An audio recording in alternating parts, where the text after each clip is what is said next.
right, welcome to another installment of the Smart Business Series brought to you by the North Tampa Bay Chamber of Commerce and also Overnight Success Studios. How are we feeling? Everybody ready to learn? All right, now we do have the man of the hour, Mr. Andy Settler. He is going to tell us how to grow our business, so I'm going to pay close attention to that because I need that in real estate. Before we do that, I'm going to bring up Ms. Gail Hill. She has Uphill Marketing and the Uphill Marketing Group, and she's going to tell us a little bit about what she does and how she can help us all as small business owners. Come on up here. Thank you. Nice. All right, there you are. Yay. All right, well, I've got a couple of things. This was my first iPhone. Over the years, the technology of marketing has changed, but the basic principles have not. The building blocks we use today in marketing are getting more and more advanced. Things like email marketing, websites, social media, video, and graphic design are getting more sophisticated. You need a company that can combine old school principles with newfangled technology. Uphill Marketing Group will help you develop an ironclad marketing strategy that will help you strengthen your company's presence in the marketplace, increase your ROI, and knock out your competition. So if you're ready to stop tinkering with marketing, call now. Operators are standing by.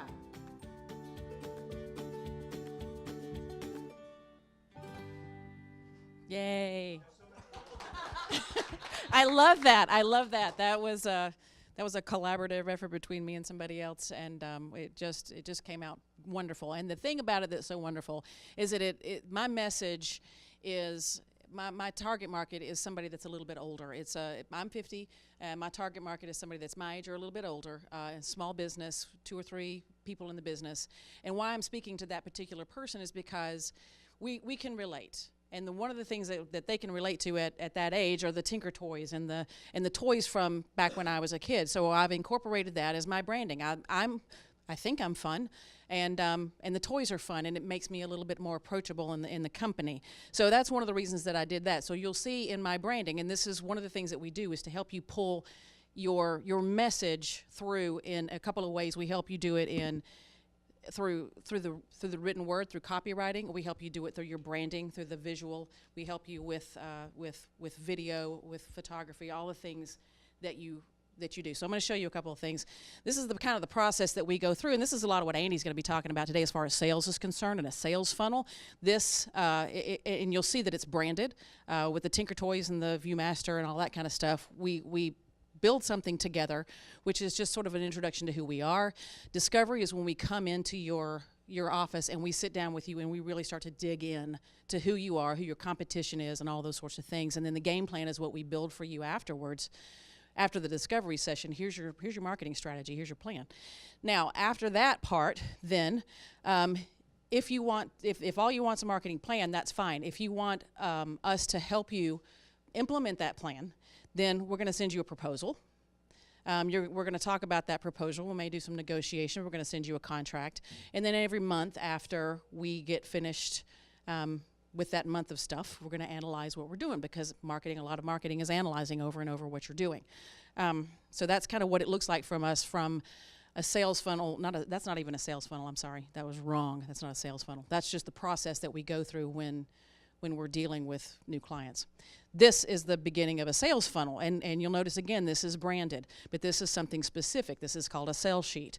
So this is branded, and it's part of the sales funnel.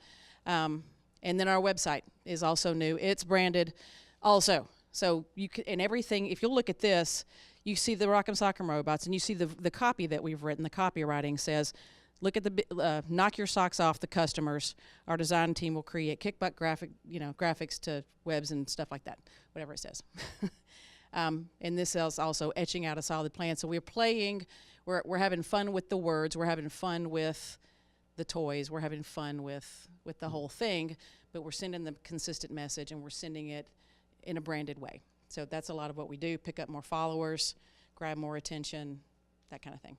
And then at the end of all of that, you need to take part of the strategy. Part of your strategy needs to be showing everybody what you do and how you do it. So for me, that means I'm going to be on social media because I do social media, but it also means that I'm going to educate people because that's also part of what I do. If I can educate you and teach you why you need to develop a marketing plan and why you need to have a solid strategy in place, then that will help you whether you end up hiring us or not. So we've got workshops, and we're giving away there's a workshop. The top left is the workshop that we're doing, and the bottom right is just one of the places where we're giving away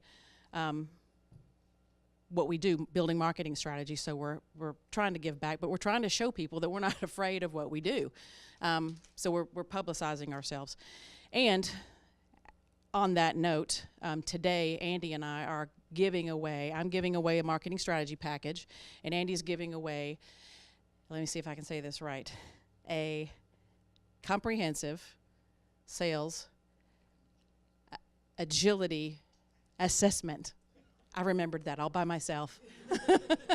So all of that's worth over $2,000. We're going to give that away to somebody today, and if you want it, you can have it, and if you don't want it, you can give it back, or you can give it to somebody else. It's transferable, is what I'm saying. So, so marketing is important, but also sales, having a sales funnel, and that's what Andy's going to talk to you about next. So, if you want to come back and introduce our featured speaker.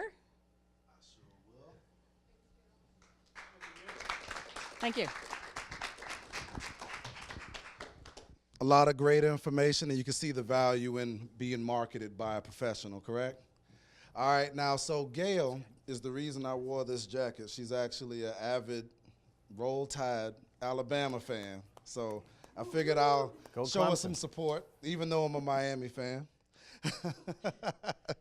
All right, so our featured speaker for today is Andy Settler. He has over 30 years of business experience. Today's topic is building a sales structure for superior results. Now, all of us as small business owners, I guess we all would want to grow our business a little bit and make some money, correct? So I know your ears are going to perk up. I'm going to bring up Mr. Andy Settler. Thanks. Thank you, Ray. Thank you very much. You go. Oh, I'm set. I'm set. Ready, Mike. Good morning. Good morning. So, for the benefit of our topic today, I wish you all would have been there. It was the look on my friend Joey's face. He had just lost his biggest customer, 15-year customer. The customer represented about 40% of his volume. That wasn't a surprise to my friend. He always knew that he was a big customer. And he always knew that if he lost that customer that day, or any day, he was in trouble. But he didn't do anything about it. He never implemented a proactive effort in sales. So that day was a day that he hoped would never come. And it did. And my friend Joey understood today is not a great strategy. And today's topic is building a sales structure for superior results. I want to thank the North Tampa Bay Chamber for inviting me to speak today. I want to thank you all for coming. As Ray delicately and appropriately said, my name is Andy Settler, the president of Ascent Sales Strategies. And we are a Tampa-based company, and I service small to mid-sized businesses. So it doesn't matter if you're a startup or if you're doing $10 million. You all have sales, and you all have sales concerns. And you'll see today why those types of concerns need to be addressed, and you'll see some different ways to address them. So hopefully by the end of today, you'll have at least a couple of good ideas. And I'm going to ask a couple of you, or ask you to go home or back to your offices and implement some of those programs. But before we get started, I don't think anybody gave you directions to the restroom, and it's one of my key points. The men's room is right behind us on the right, or on my right, and the ladies' room is back around the left. So if you need to use the facilities, that's where they're located. I also want to mention that I'm part of the Sales Acceleration, Sales Management Consulting team, and every year we conduct or we implement these sales agility assessments, these very comprehensive assessments for hundreds of businesses across the United States. And then we pull these results and these metrics, and then we analyze them, and we figure out where the issues are in your business or in the businesses that we're consulting with. And we share these facts with you, the comprehensive report with you, but we also share it with people in the public so they understand where your needs are. So let's get started on the first one. These are some of the analysis of, or metrics that we've uncovered. 5 out of 10 of the businesses that we evaluated or assessed haven't had anyone travel with anyone from the management travel with a sales rep on a sales call in the past 12 months. So if you're not traveling with your sales reps as a business owner or as a sales manager, are you really getting all the information you need? If you think about it, as a business owner, there's new products and services, there's new competition, there's a lot of other things out in the field that you're not getting the information directly from that customer. You also may need to do a pivot in your business. You may realize that, oh, wait a minute, we need to be selling more of this product rather than this product. The last reason is you get to spend time with the sales rep and get some input on how their performance is. And finally, it's a scary situation if all your information in the field is coming from your sales rep. 60% of the people that we assess don't have individual sales quotas. So everybody understands what a sales quota is, but if you don't have a sales quota, you don't understand what's good and what's bad. And salespeople might have a different perception of what's good and what's bad. 80%, 8 out of the 10 people we assess every year haven't performed an annual performance review in the past 3 years. That's scary. That means we actually figured from the owner's discussions that they're frustrated. We perceive there's this level of frustration. And you're sending them, why are you frustrated? Well, the salespeople aren't doing what I've asked them to do, or they're not performing as I'd like. Well, have you documented what you expect? Oh, no, I need to do that?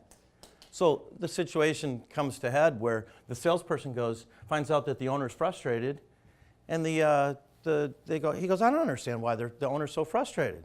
Well, because you've never told them how you're doing. So an annual performance review has a lot of merits, and 80% of the businesses that we analyze do not do that. Percentages keep rising, have you noticed? 9 out of 10 do not have a customer relationship management system in place. By the show of hands, does anybody have a customer relationship management system? Wow, this is great. Tim, which one do you have? We use Salesforce. Oh, you use Salesforce? Do you like it? Love it. Do you? What don't you like about it?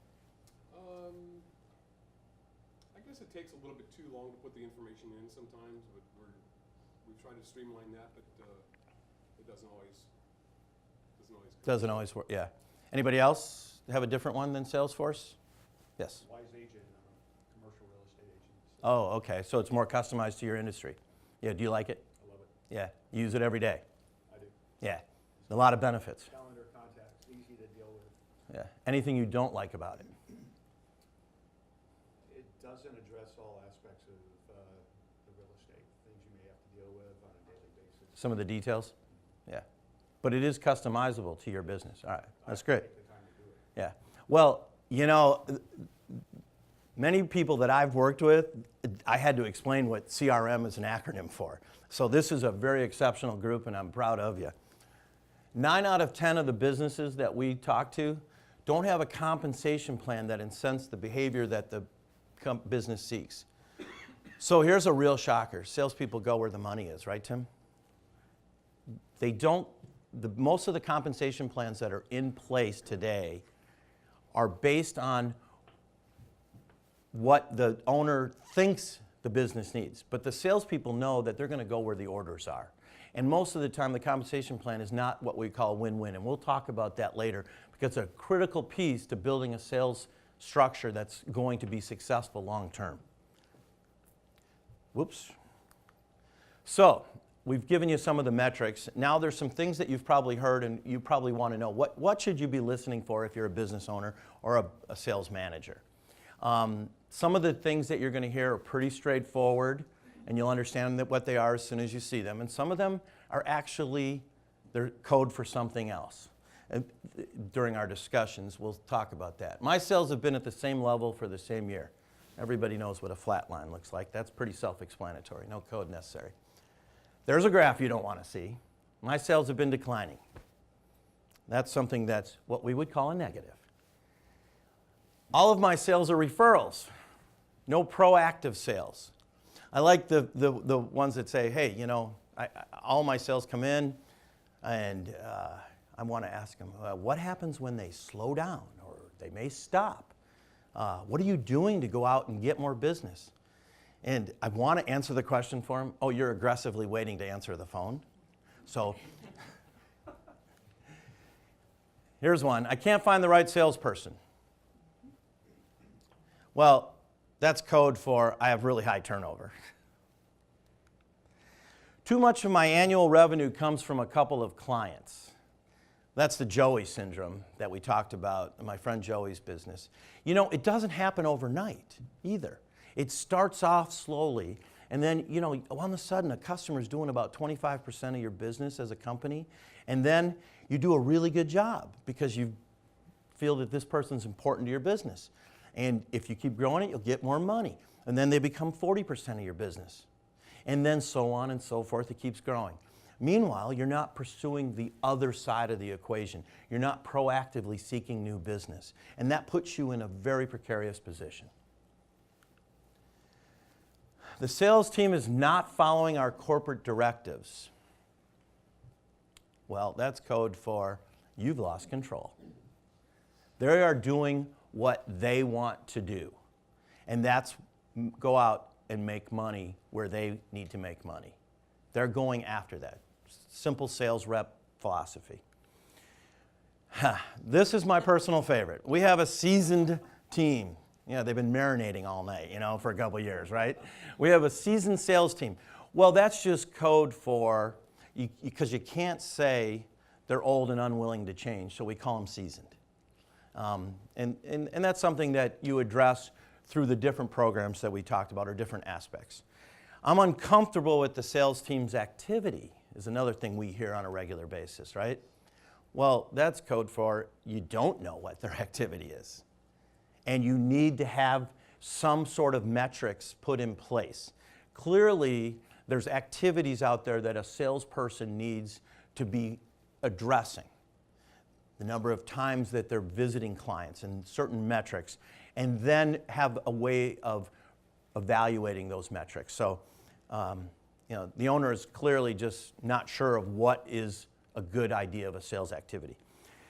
The training I put them through didn't seem to help. They came back from the training and they weren't fixed. Well, I stuck all of my sales team in one big room, and I expected them all to be trained and appropriately and come back and be great salespeople. Well, here's a heads up. Not every type of training is good for every type of salesperson. Pretty common sense, right? So the sales training that you want to put in place needs to take place on an individual basis or maybe a small group. But the only way you're going to know, if you go back to the very first number I showed you, and that's work with your salespeople. As a sales manager or as a owner in a business, you need to spend a few minutes working with your salespeople. Then you might have a pretty good idea of what the training they need.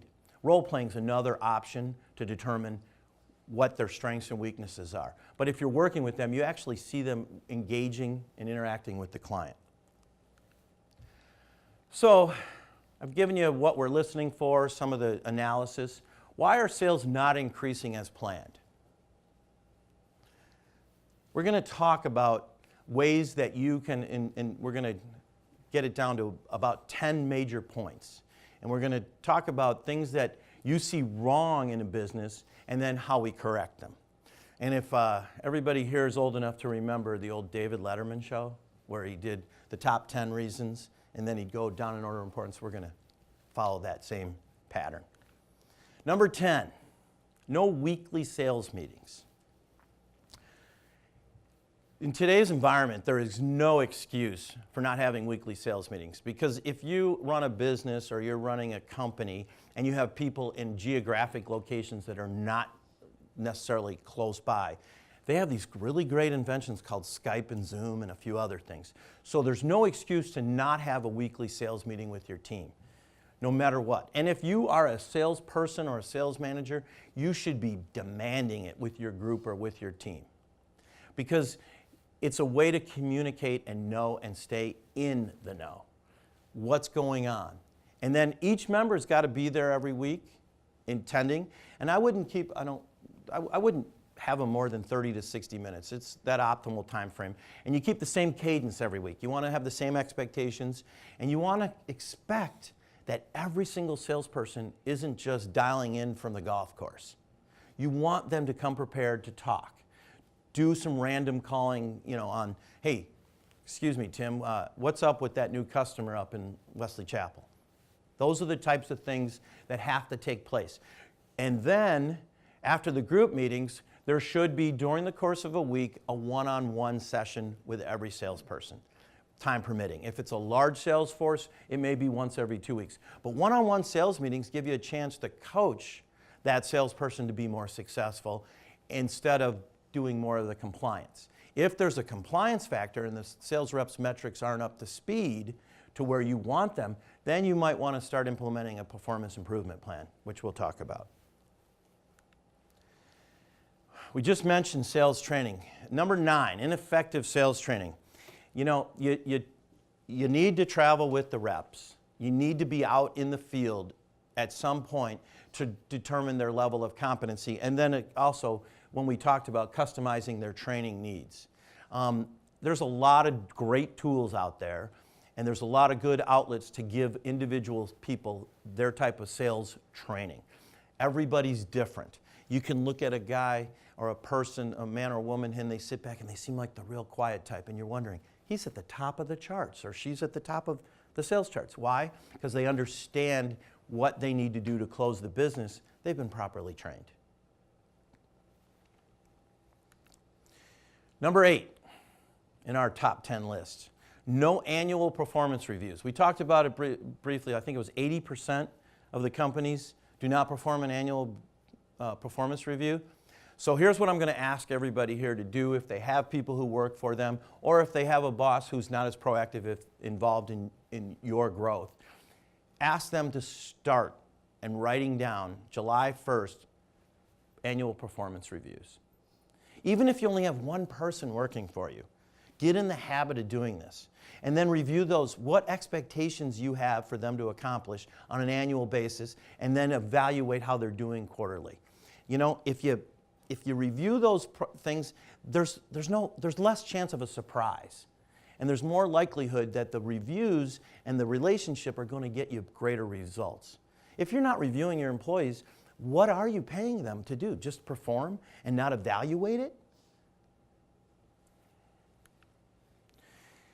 We already talked about this, and this particular audience seems to be well equipped to handle CRMs. But if you're not working with a CRM, let me talk to you about an implementation of a CRM. And we had some conversations earlier this morning about the values of CRMs and being able to, the number of products that are out there, they're low cost and they're customizable, which means you can go in and take your customers' buying habits and put them in your CRM. What they actually do and what's important to them, if it's a similar industry, you can actually put their needs as part of your CRM. So it's a very customizable product, and it allows you to have access to everything. Everybody can see it. If you're working in a small company, it's just you and your partner, or if it's a large company, think about the departments that can see what is in a CRM. We're talking about finance, we're talking about operations, we're talking about manufacturing. Any of the facilities or departments within your company, even if it's vendors outside of that, you can provide access to your CRM to a vendor. Give a vendor a seat in your CRM so they see what's coming down the pipeline. It doesn't give away your balance sheet. It's a tool that helps everybody understand where you are. And you're going to see number 7 is no CRM. Number 6 is no sales pipeline forecasting tool. This is easy to implement. If you have a CRM, it's a piece of cake. I always talk about the forecasting tool as being important because you're understanding what's coming in the pipeline, but you don't always understand where you should be spending money. Well, if you outspend what you make, you're not going to be in business too long. So if you understand what's coming in, you can understand how much to spend back on your business. Simple math. Number 5 in the top 10. Now we're getting down there. The improperly staffed sales team. So, you know, the old saying is if you're a sales team, you need a sales manager. We always, as kids, what was that saying? It takes one to know one. So you want to have your company run by a sales manager, all right? And that sales manager with the owner is going to be developing a proper structure for what type of business you're in. Obviously, there's a different level of needs for an outside sales versus an inside sales. If the majority of your business is coming in from a phone, you might need more phone staff. The last thing you want to do is have that customer call in and get a voicemail. That is the death. That customer will not call you back. Or if they have a website and they direct you to say, hey, we'll handle it now, and you need somebody on that website or when they send in the info and you don't respond in 24 hours, that customer is gone. 24 hours is an eternity to somebody who wants information about your customer, right? So develop a program or a system or a structure that allows you to address your customers' wants and needs. Now, there could be a lot of needs for an outside sales force where they're getting quotes, maybe something in the housing industry where you're out there, you know, selling new Windows systems. And there's a lot of hunters out on the field going for the kill, and they need a strong internal customer service team, but not necessarily an internal sales team. That's what a sales manager and an owner build in their business. And that's the key to the success of building a proper team. And I like to use the analogy, and I'm not a Patriots fan at all, but if you look year after year, what do? They properly staff their team for success. That's what they do. They don't do it, well, they got a good quarterback, but they don't do it with all big-time name players all the way across the line. But that team is staffed for success. They understood what I would call the account, the territory, the product, and the industry that they play in. Number 4, we just talked about this a little bit ago, no clearly defined sales metrics. What is the sales metrics? Well, it's the activity levels that you need to set. So I'll go back to my very first sales job, way back. We had carbon copy call reports. We didn't have laptops. And on those call reports, you were required to make 30 calls a week. That's 6 calls a day. And then additionally, you had to add prospect calls. You always put the P in the column. So how did I go about planning my day to meet the metrics and understand what was good in the eyes of my district manager? I went in there and I made one day a prospecting day exclusively so that I could go to, because prospecting calls usually don't take as long as maybe a current existing client call. I could do 10 prospecting calls. So I always beat the metric that they were looking for, always above the average. I also added a prospect call during the other course of days as well, so that by the end of the week, I was over 40 calls every week, and sometimes even in the high 40s, 50s, because I routed my plan and I followed my plan, and I never had a problem with the district manager saying, hey, you're not on the good side of the metrics, okay? He always understood that I was going after my success for the future and that I was going to get these prospects. And when I got the prospects, it was never a surprise. It was always nice job, but it wasn't a surprise to him and to me at that point. It was like, okay, job well done. So if you're setting the metrics for your salespeople and you describe what is good, what your expectations are, and you can kind of lean over and you look them in the eyes and say, and I know you can do better. That's a great way to build the trust within and confidence within your salespeople. Number 3, we're getting down to the last 3. No defined sales process. This is probably where most companies fail the most. They do not understand their sales process. They do not understand the steps in each phase, if you will, to get to the close. By the way, in your CRM application and installation, you put your process in there. You define it, you write it up. So here's a good example. And by the way, you don't want 8 steps in your sales process. 4 or 5 is a good number, all right? Introduction, or a lead comes in. Here's a call, a website, something like that. That's your first step. You're introduced to the customer, or the customer's introduced to you. There's only a couple ways they're going to do that, right? Call or email or website, right? Then you have the discovery phase. What are they interested in? That's probably your second phase of your thing. The third and fourth can be a variation based on your business. It could be that you need to do a tour. You need to show them a reference, or you need to have another outlet. It could be a meeting with the owner of the company. It could be a meeting with another client, so they understand what's happening. And then finally, what do? We close. So 4 or 5 steps is all it takes. They need to understand what the process is. And when you're creating this common language for your business, you need to be able to have everybody on the same page. And the only way you're going to have everybody on the same page is by using the same language. Because you're going to hear these things like, well, that's not how we do this. That's not our process. So everybody takes a part in that process, and defining that process, and then go from there in establishing what is going to be utilized and the information. And one last thing, who's responsible for each step in the process? If you're a one-man show, you're responsible. But if you have other people that you count on, it could be a quote, or it could be somebody who gives you a facility tour. Those are the other people that are responsible, and you need to make sure that it's checked off before we go into the next step. Number 2, the comp plan that you have doesn't incent the correct behavior that you seek. We've talked about this, and I want to get into some detail, because the frustration of the owners is, hey, they're not doing what I've asked them to do. They don't understand that I need new revenue, not just existing revenue with my customers to stake. I need to go find some new clients. I need them to go out and understand what my profit margins are. Because if the hottest selling item is making you your smallest profit margin and contribution, why are you incentivizing them to sell it?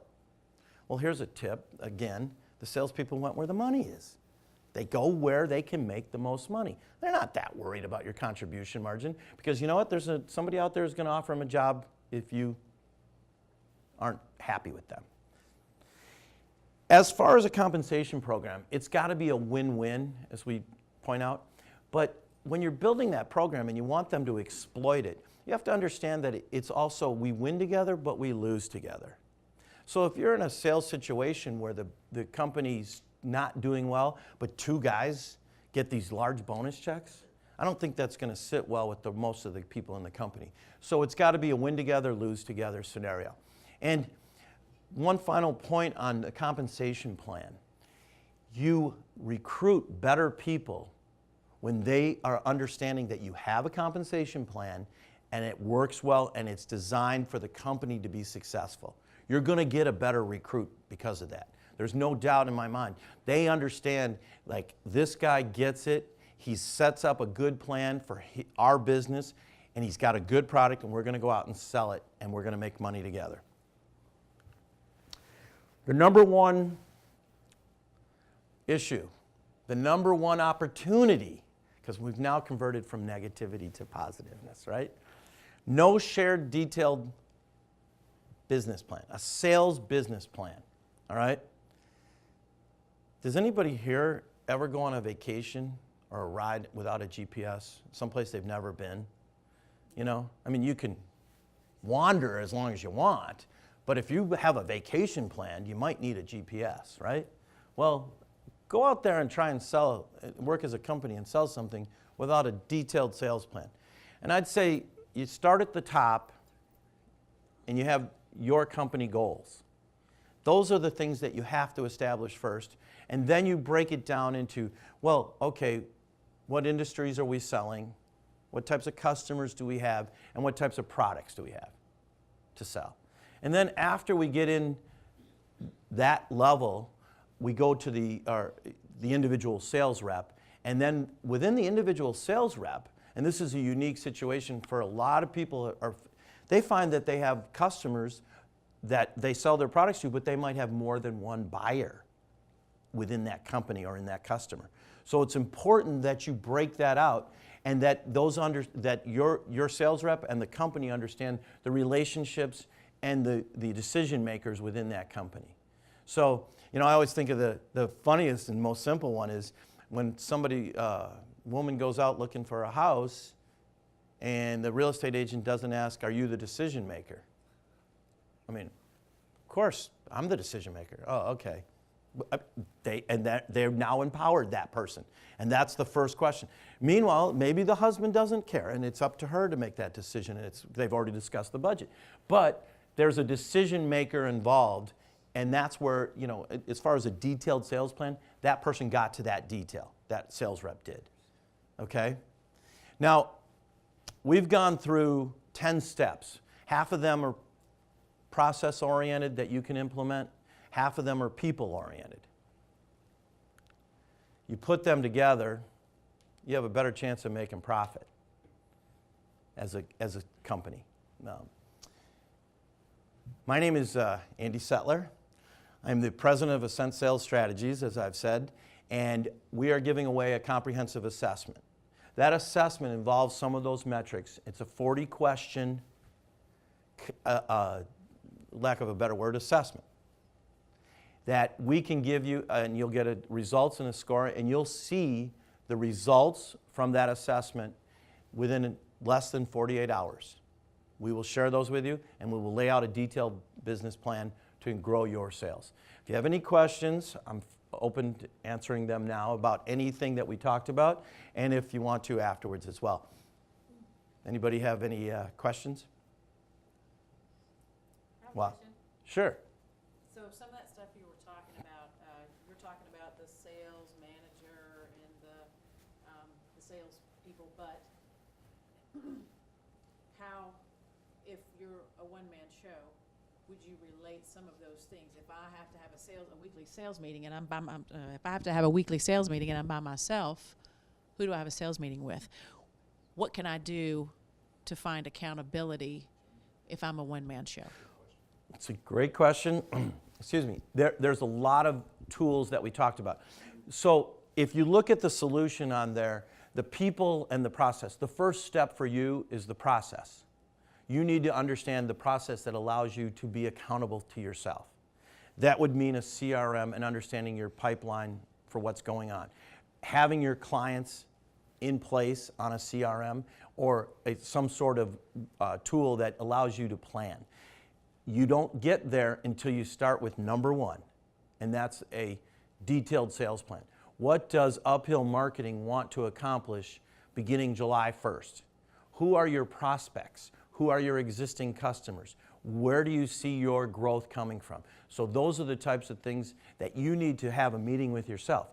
I personally, if I'm working by myself in your situation, I would sit down with 2 or 3 advisors that I would go out and recruit.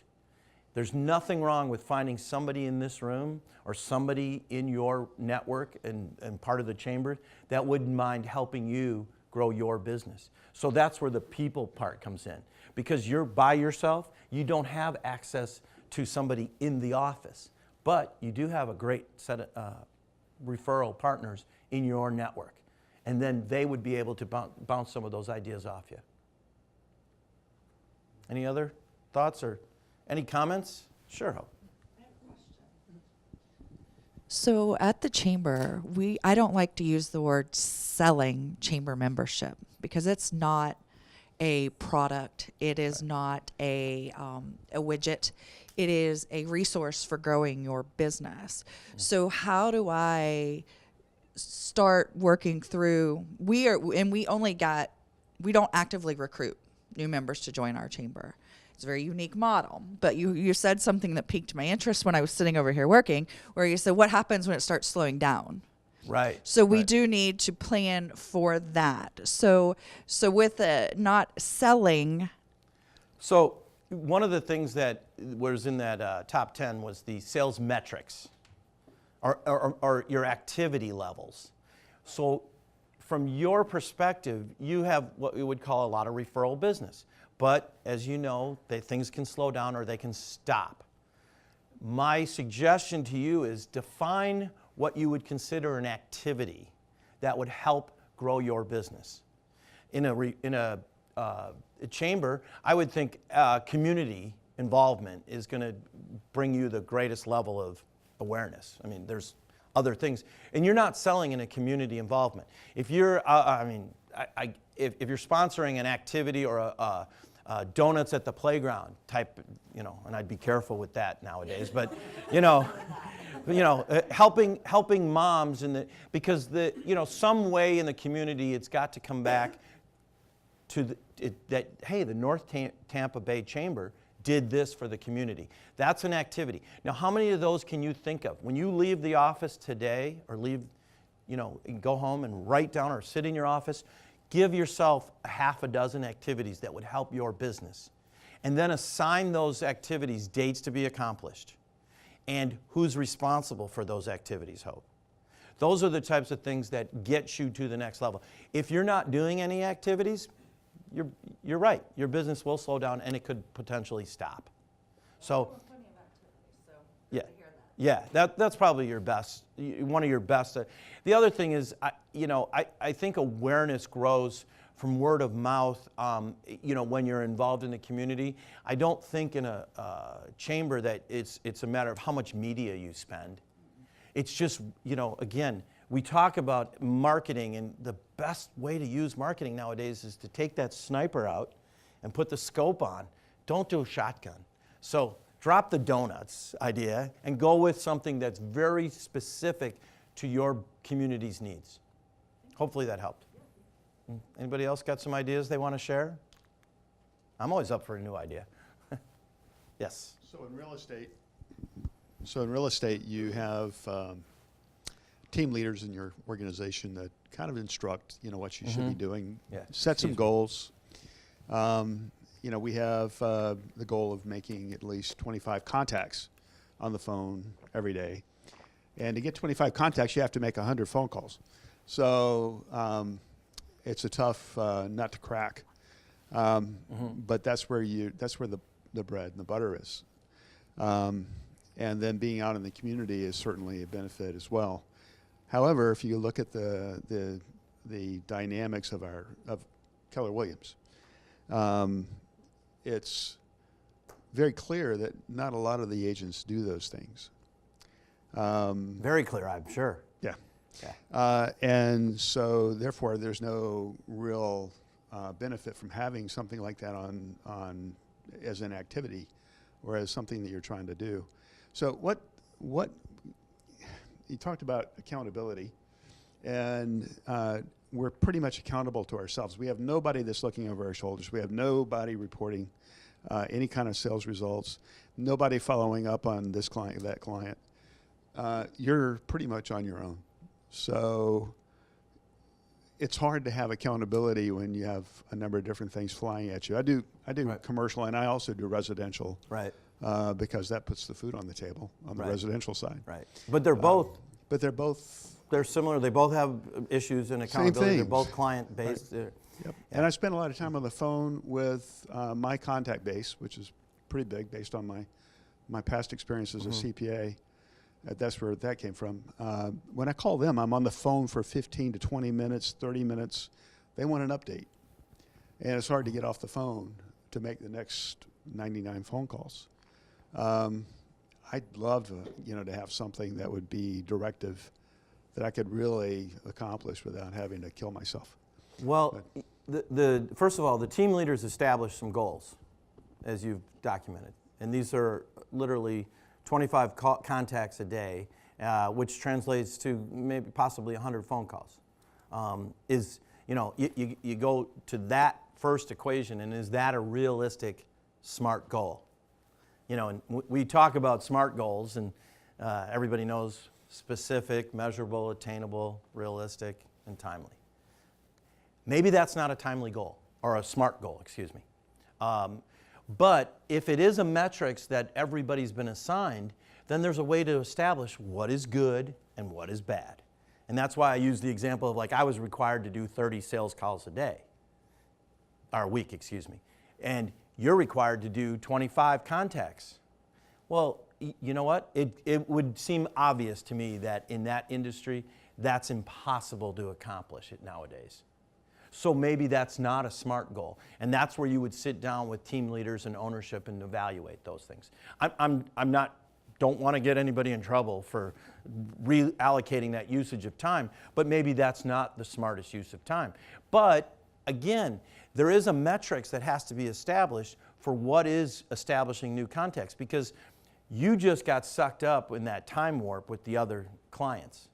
And you can't make money there if they're sucking up all your time, because that's already an existing revenue stream. You got that covered. You don't want to be impolite to them, but you need to understand where you can go to better use your time and your wallet. Hopefully that I started you off in the right direction. It was a pretty detailed question there, so yeah. Yeah, it's okay. Maybe we need to talk afterwards. Yes. Yes, Tim. You talked a lot about the CRM and how important it is. And we all know part of the function of a CRM is for follow-up. So my question is this, how do you follow up with your clients? What are some tips on that as far as, or with your prospects, I should say? What are some tips on that? And how should you be, without being a bother to them, how do you follow up with them? Well, that's a really good question, and there's a lot of different ways to follow up. And that, by the way, closing, when you set up your process in your CRM and you always put close, it's won or lost. Follow-up is that last step before the close, and you have to be able to follow up at some point, because if you're that good and you don't have clients that make you follow up, you're in the wrong business. You should be doing something else, because 90% of the clients usually don't sign the first time you meet them or talk to them or go through the process. So you're going to have to follow up. My ideas on follow-up, I lack patience as a person and as an individual in business. So follow-up to me is really important to exercise a virtue. And then what I suggest, first of all, is put yourself in their shoes and figure out what will make them tick and respond. They don't want to be rude. A customer or a potential client doesn't want to be rude to you. They don't wake up in the morning and say, I want to piss Andy off. That's not how they do it. What they do is they forget because it's not important today. They've got something else going on. So you need to figure out a way, stay on their calendar. Whatever it takes before you get to, and this is one of the techniques that a lot of the sales training people, and I see Brooke looking over here because she talks about this too. You need to stay on their calendar. And the way you do that is, as you're talking, and say, well, why don't I come in on Thursday of next week? Is that good for you, Tim? So staying on the calendar is an activity that allows you to follow up easiest. And never, ever give them the proposal through an email or phone. Do it in person. That also helps, gives you an opportunity to follow up. Now let's talk about, like, okay, so you're good at following up, you get on the calendar and you're in the situation, but we all know there's those radio silent type clients. We've all been there, right? They don't pick up the phone, they don't respond. So the technique that I've been able to adapt, besides wanting to, harass them to death, is send them a gentle email. And I say gentle, but they say, I don't want to step on your toes anymore, Tim. Let me know if I'm becoming a bother. But I'd like to have your business, and I'd like to be able to pursue an opportunity to grow your business. That's how I word it. Oh my God, I literally get 100% response when I say that to them. I don't want to use that because it is opening the door for them to say goodbye. But it rarely ever happens. They usually will understand, hey, you know what? I don't want to be the jerk here. He's not been a jerk to me. He hasn't called me every week. He's not, annoying me. I hate sending emails every week because then you look like you're chasing. And you don't want to do that. So the best thing that I like to do is say, can I reach out to you in 2 more weeks and follow up? Or they'll say, they'll give you a date. or time. Hey, can you call me back in June? Or reach out to me in June. And I'll say, does the first week of June open? Because I'm in town then. I'll try anything. But if that, hopefully that, and most CRMs, let's go back to what you brought up about the CRMs and the follow-up. Most CRMs have a calendar attached to it, right? And that's where you load your activities. And that's where, if you got a decent enough CRM, like this morning, my CRM told me that I was going to be talking in North Tampa Bay Chamber. That it gives you an alert to what you need to follow up on. That's good for a guy who might get dementia someday, you know. Any other, and hopefully that answered the question. Thank you for asking that. I love that question because I think a lot of people struggle with that follow-up and when does it become annoying.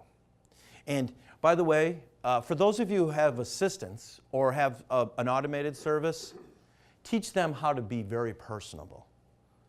Teach them how to be you. Because I don't want to be followed up by the second string. I want Belichick calling me. I don't want his, locker room assistant. You know what I mean? If I'm a player. Or actually, I'd say I want Kraft calling me, but he's busy. Anything else that you guys, any other questions or thoughts? These are great questions. I really appreciate. Can you speak to nurturing? We have follow-ups part of that, but nurturing is just a process of. That's okay. The nurturing is a process of following up with steps that sending a card or following up with a letter and email in a couple of weeks. Well, when you define your activities, you need to understand what follow-up activities work best in your industry. And we talked about that, the old Harvey Mackey who had the envelope company, and he had the bio sheet, and he sent birthday cards to everybody. If that's what your industry likes and is used to, that's fine.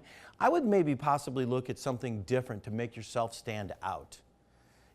Granted, if in real estate, it may or may not be a LinkedIn message, but you can always connect one way there and let them know what you're doing in a private message. But that's not always the best way. The best thing to do is find out what makes them tick and just send them a note thinking of you. If they happen to be somebody who drives nice cars, and you could send them an article about a nice car you saw, just to keep that contact in there.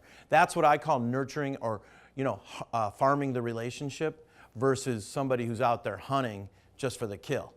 If you're nurturing the relationship, there's a lot of great opportunities in, find out what their kids are doing or, what their wife's hopefully hobbies are. That's, I don't necessarily like to look at, everybody has their own style and everybody should be looking at what you don't want to ignore your customers, especially the potential big kahunas. You want to be able to sit back and say, they're going to want me someday, so you got to nurture it more than go out there and like shoot them right between the eyes with, you're going to do business with me. That's just my style. So, any other, these are really good. I'm really excited this group's came engaged. Anything else? Otherwise, I'll be glad to talk to anybody afterwards if they have a question or an idea, or if they have a business that they know about that would love to take up Gail or my services or take on. Thank you. Appreciate it.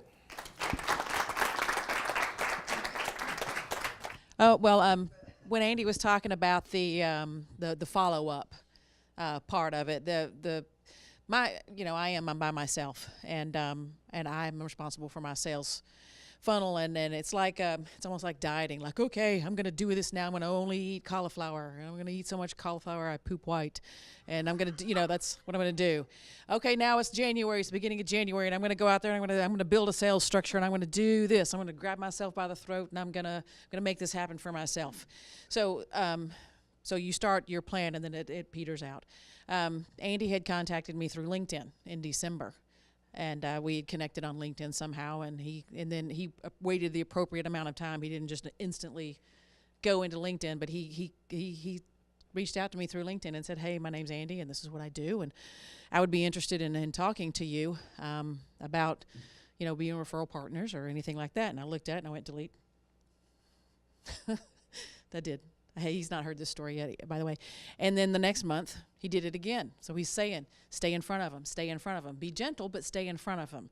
And I think that's one of the things that I learned, because the next time he did it, it was that day, that week or that time of the year where I had said, I'm going to go out there and, I'm changing and actually I've stayed with it a little bit better. But one of my things is that I don't follow up. I'll meet somebody, I'll make a connection, and I'm terrible at following up, terrible.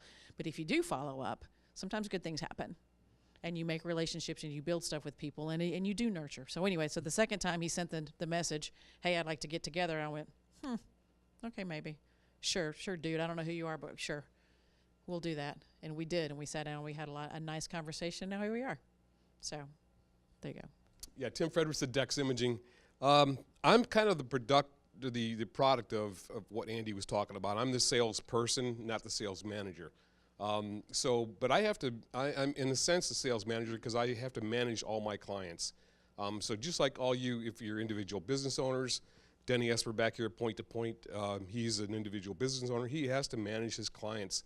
So a lot of what Andy was talking about this morning, as far as managing your clients and managing your employees through using different techniques, was really hit home. And so I just wanted to say thank you, Andy, and thank you, Gail, for sharing your information. I think it's been great information, and I think a lot of it's useful to a lot of us. I know it is for me, so thank you very much. I want to say, I was quiet during this whole thing because I was observing and listening to Andy very intently. I've been in sales for 43 years. I started out with the CRMs were little block cards. Each account was written on a card. I took like 300 of them and rewrote them so I knew the client. You would go through them based on a schedule. But it made me think about a lot of things I'm doing still. And Andy, I want to thank you for that, because there's a lot of good information here.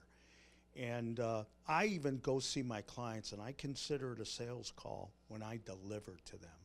Now, I still deliver to my clients because a lot of people in the printing industry, they don't want to hear from you. They just want you to pay them online, and they want to be done with you.